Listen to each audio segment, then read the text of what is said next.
السلام علیکم دوستو، آج میں آپ کو ملک ریاض کی جو بزنس ٹائکون ہے، ایک ریئل اسٹیٹ ٹائکون، اس کی کہانی سناتا ہوں۔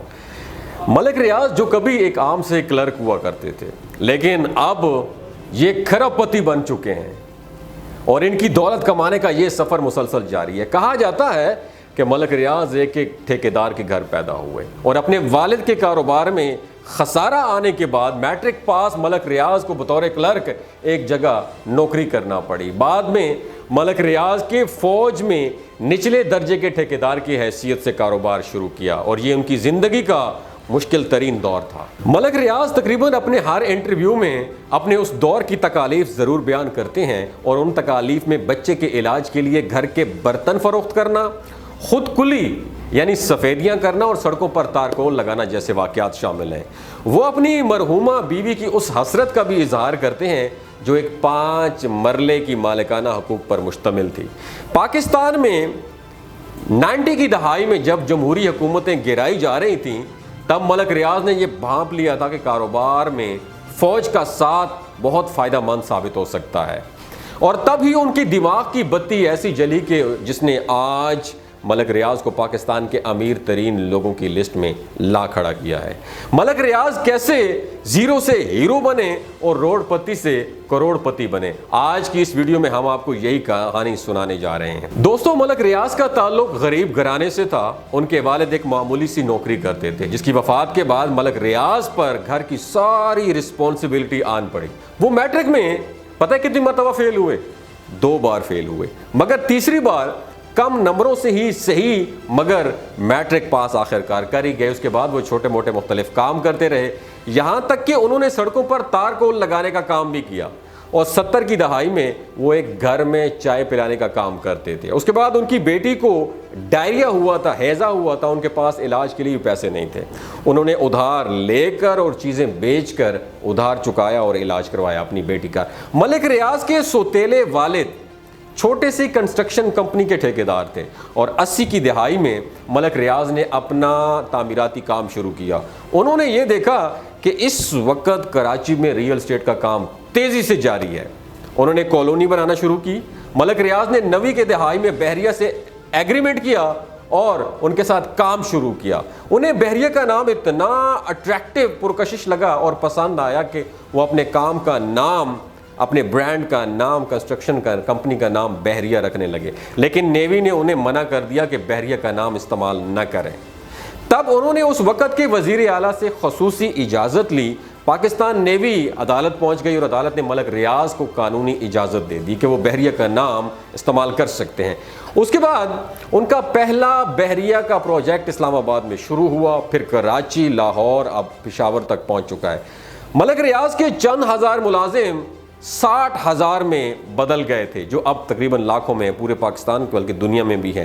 ملک ریاض کے بارے میں مشہور ہے وہ جس زمین پر کالونی بنانا سٹارٹ کرتے ہیں اس زمین کی قیمت بڑھ جاتی ہے، اور جس جگہ کا انتخاب کرتے ہیں وہ جگہ ایک الگ اہمیت بنا لیتی ہے۔ وہ جو ایک غریب شخص تھا جس کے پاس پیسے نہیں تھے، بحریہ کی شاندار کامیابی کے بعد بڑے بڑے لوگ ان کے نام کے ساتھ جوڑنے کی خواہش رکھنے لگے، کیونکہ بحریہ ایک برانڈ بن چکا تھا۔ ہر بزنس مین کی یہ خواہش ہوتی ہے کہ وہ بحریہ کے ساتھ اپنا تھوڑا سا حصہ بھی شامل کریں۔ ملک ریاض وہ واحد آدمی ہے جس کا تعلق سیاست کے تینوں بڑے کھلاڑیوں سے بہت اچھا ہے۔ آصف علی زرداری تو ان کے بزنس شیئر ہولڈر بھی ہیں۔ نواز شریف کے ساتھ ملک ریاض عمران خان کے گھر بھی جا سکتا ہے۔ ملک کے بڑے بڑے صحافی بھی اس کے ساتھ تعلقات بنانا چاہتے ہیں۔ ملک ریاض کے اس وقت کل مالیت اربوں کے قریب ہے، مگر اس کے باوجود وہ اپنے پرانے دنوں کو کبھی بھی نہیں بھولا اور گھر پر ایک عام شخص، کامن مین کی طرح رکھتا ہے۔ آپ اسے اب چالاکی کہا جائے یا ذہانت کہی جائے، لیکن حقیقت ریئلٹی یہی ہے کہ معمولی تعلیم اور دیہاتی حلیے والے اس آدمی نے خود دولت کمانے کے لیے بڑے بڑے فوجی افسروں کو پیسے کمانے کے نئے نئے منصوبے پیش کیے۔ معروف عسکری تجزیہ نگار عائشہ صدیقہ نے اپنی کتاب میں لکھا ہے کہ پاکستان کے بعض فوجی افسروں نے زمینیں خریدنے میں ملک ریاض کی بے حد مدد کی ہے، اور اس کے عوض ان افسروں کو طے شدہ حصہ بھی ملا ہے۔ ملک ریاض کی کامیابی کا پہلا بڑا قدم وہ تھا جب نیوی نے راولپنڈی کے ہاؤسنگ پروجیکٹ سے تو ہاتھ کھینچ لیا مگر وہ اپنا نام اس رہائشی اسکیم سے کبھی واپس نہیں لے سکی۔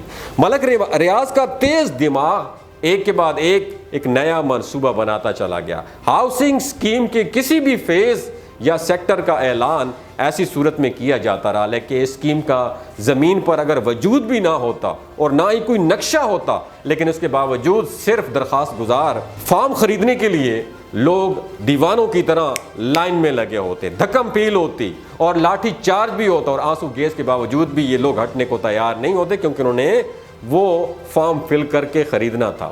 اور یہی اسکیم چلا کر آج ایک پیسے کو محتاج شخص ملک ریاض 15 سے 20 سال کے عرصے میں روڈ پتی سے کھرب پتی بن چکا ہے، اور اس عرصے میں ملک ریاض پر مختلف مقدمات بھی درج ہیں جن میں غریب اور کمزور لوگوں کو قتل کرانے اور ان کی زمینوں پر قبضہ کرنے، لڑائی جھگڑے، دھوکہ دہی سمیت بہت سارے مقدمات ہیں جو مختلف عدالتوں میں زیر سماعت، اور بہت سے مقدمات سے وہ بری بھی ہو چکے ہیں۔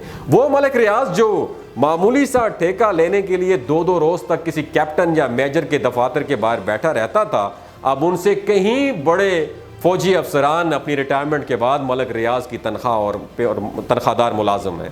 مسلم لیگ نون کے مطابق انہوں نے 9 سابق جرنیلوں کو اپنا ملازم بنا رکھا ہے۔ ملک ریاض کے قریبی ساتھی ان کی خوبی یا یہ خامی بتاتے ہیں کہ وہ ایک نظر میں پہچان جاتے ہیں کہ ان کا مخاطب کس درجے کا لالچی ہے اور اس کے مطابق اس سے وہ ڈیل کرتے ہیں۔